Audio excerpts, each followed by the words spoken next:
Chapter 17. In the gleaming Ascadia city, the council is meeting in the central tower's lower levels to make an agreement with the elf emissary.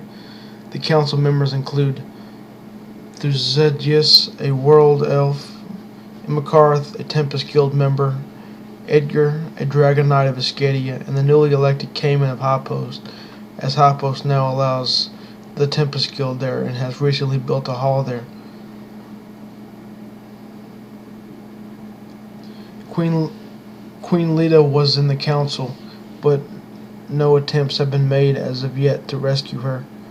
The elf of the council brings it up in the debate and says, What of Queen Leda? Are we to sit by as she is in Felgen and Orc hands? The council look at one another, then Edgar says, I said we fly, dragons and all, and attack the city, both for Queen Leda and to take back the city from the Orcs. The elf emissary laughs, waving his hand, and says, No, we elves are masters of stealth in the hunt. Even surrounded by beasts, we can gather the herbs we need. In other words, we should not blunder in just for this. The Dragon Knight gets angry and yells, Do not talk down to me, elf, and slides his chair up further. I meant nothing, trust me though. We elves of Treetop can get Leda back. We have mastered the art of war with the orcs. Cayman raises his fingers to the air and says, I support this elf's idea. Stealth would be better. I agree, says Thuzegius. It is official then? We must get the queen back here so that intel can be established further, says Thuzegius.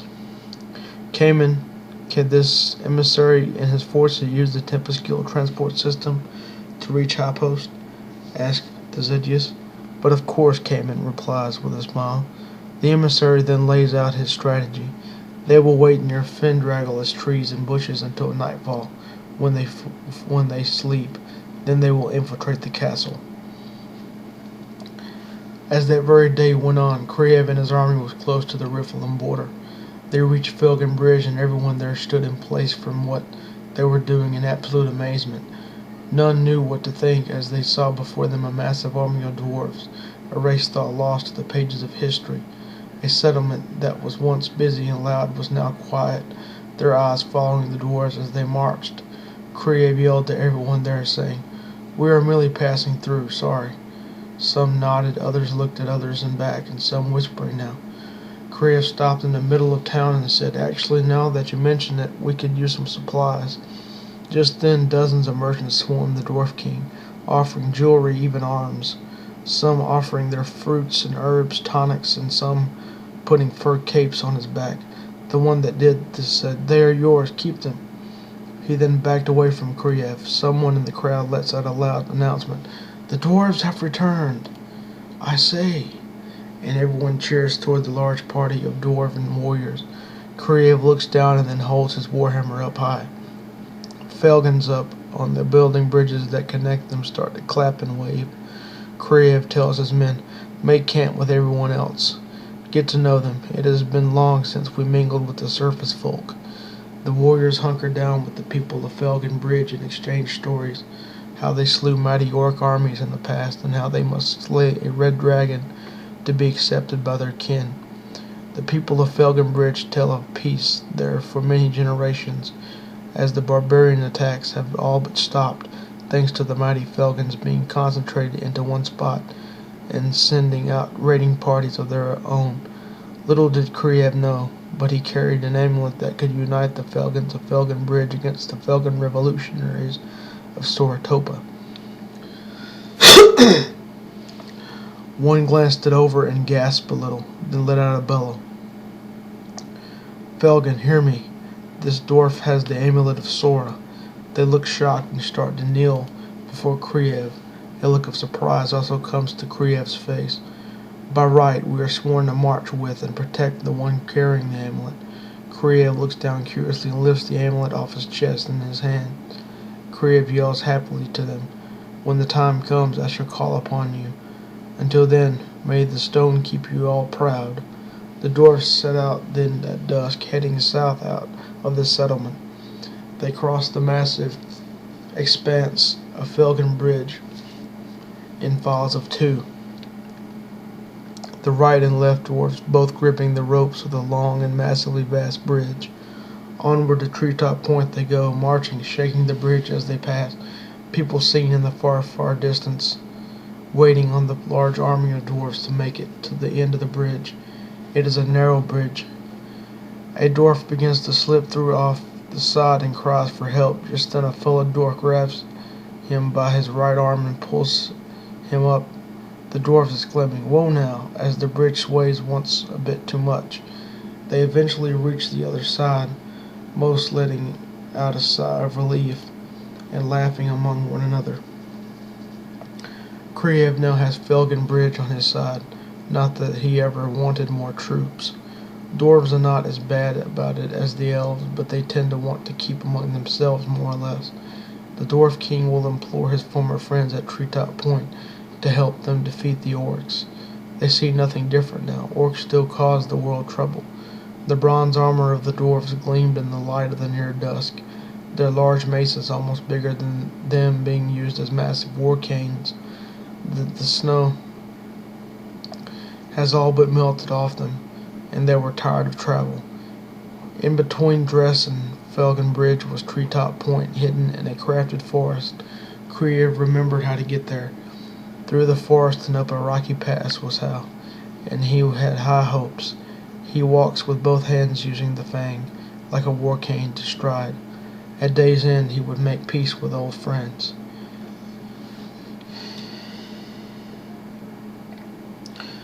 At a Jericho of Morvund, Darkin has awoken to find himself caged and guarded by dwarves.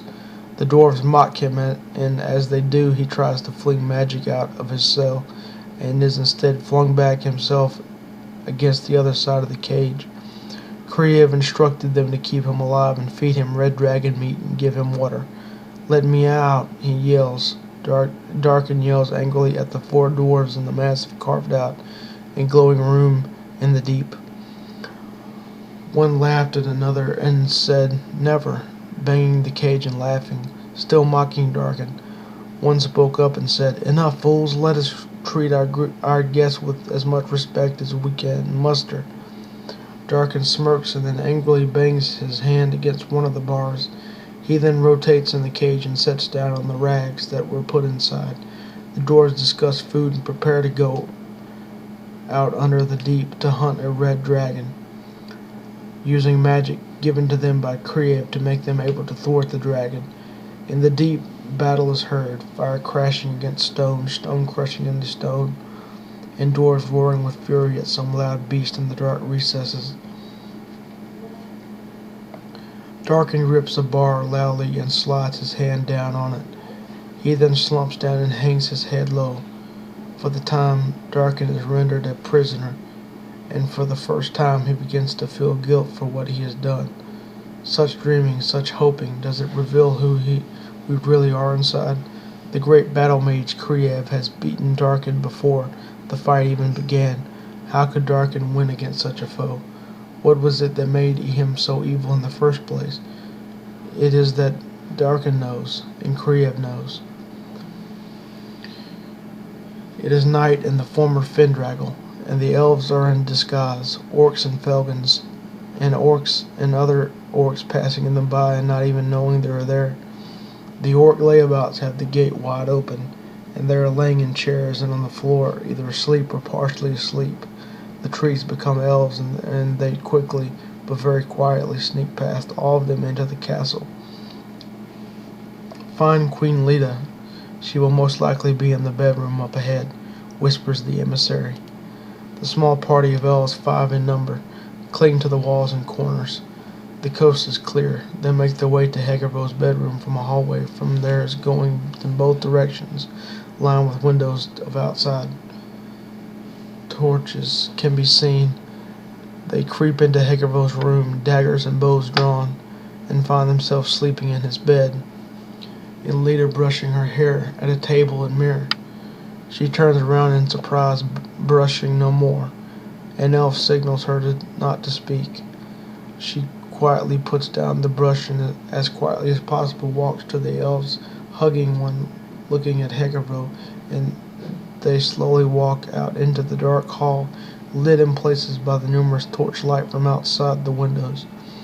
The emissary whispers to her, "Crouch down. We do not want them to see up through these large windows." They are then spotted from out in the darkness. Orcs down the hill have seen movement in the castle. Queen Leda panics and says, "Oh no, they will kill you all. You must leave at once." The emissary smiles and says, "No, I have another plan. Here, put on this ring.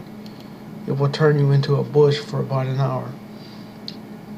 It will feel strange to a human, but you can handle it." Queen Leda nervously waves her hand down, and the emissary whispers again, "Like I said, I have a plan. Put it on, you two fellow elves." They put on the rings and transform into bushes. In such an odd place, a group of orcs and felgans find the bushes in the hall and are quite puzzled. "Do we throw these away or what?" said a felgan. An orc then said, "Whoever tracked these in is in for it." The felgan looked and said, "You're right. We best not let Dane or Hegaro see this mess. Let's throw them in the pile by the stables with the rest of the timber." After the half hour expires, they awaken a large pile of wood near the stables. "I took a gamble and I won," said the emissary. "Ouch, get me out of this," said Queen Leda, too loud for her own good, or theirs. They wasted no time and headed just a short distance in the pitch darkness to a horse stabled. The emissary said, "Get on and make haste as fast as you can to Escadia City, Queen Leda. We will sneak away on our own. Keep that ring and use it if you find yourself in trouble." She is helped up on the black horse and speeds away past all of the broken siege machines and dragons. The orcs and felgans, the only ones that really care about her speeding off of the keep, are the felgans. "Hegaro's plan, oh no," says one of the others, watching in the far distance as a horse speeds away, heading north to Escadia and Elo. Fendragel sits on the northern border of Ellenbrat, and Highpost is just up the road. The fact that Highpost has taken so long to act on these circumstances is startling. Queen Leda will not enter Highpost proper, and will ride fast directly for Escadia City with her information. A mere early morning trip, and she is entering Escadia. The city has many stables all throughout and outside the city.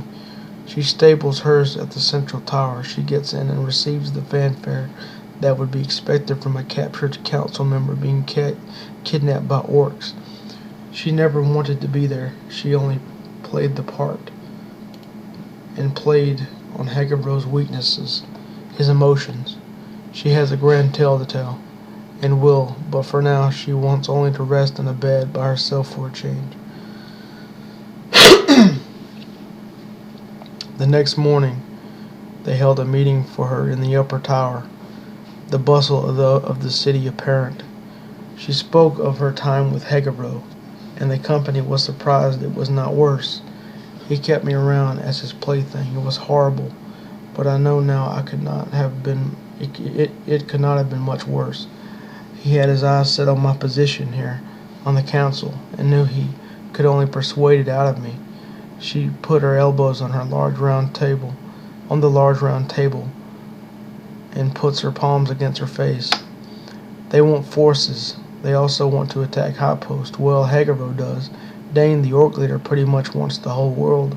She then says lowly, "Cayman says this does not bode well for us, then.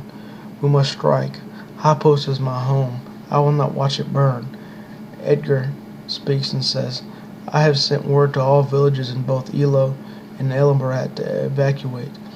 We shouldn't have to worry about their safety in all of this."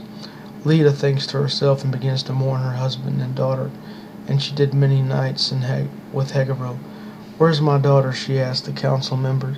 "She was in Drell with the war coming. Her and her husband are staying in Highpost. Rumors are starting to spread already." She looks at Thuzegius as he says this and asks, "Husband?" He nods and says, "Yes, she married a captain of your former guard named Renault. They were living happily in Drell until the orcs started attacking.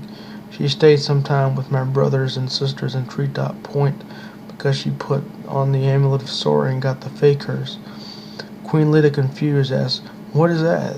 Thucydides then replies, "Fake curse. It is the after effect of putting on the amulet. My people healed her of it. She is fine, do not worry." Queen Lita sinks her head down, tapping the table with her nail. "I have not fully forgiven her for what she did to me, but I still and will always love her. She is my daughter. Can you tell me where she is in High Post?" Cayman then looks at her and says, The fancy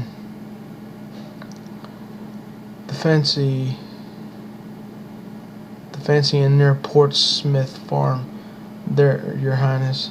If you don't mind the weird transition, you can travel to her using the Tempest Guild transport system." She says, "No, I would rather not, thank you. I will, however, go meet my daughter and her husband. We have much to discuss." The meeting ends and the members retreat off into the multitude of people going about their ways. Lita pets the horse that freed her from bondage and says to it, "Thank you, my friend, for helping me escape," and begins to feed it vegetables. Off she goes to High Post to warn the king and meet up with her daughter at the inn, unsuspectingly. It is a beautiful day and all's well, her black straight hair cascading down her shoulders and her acute facial features gazing into the horizon.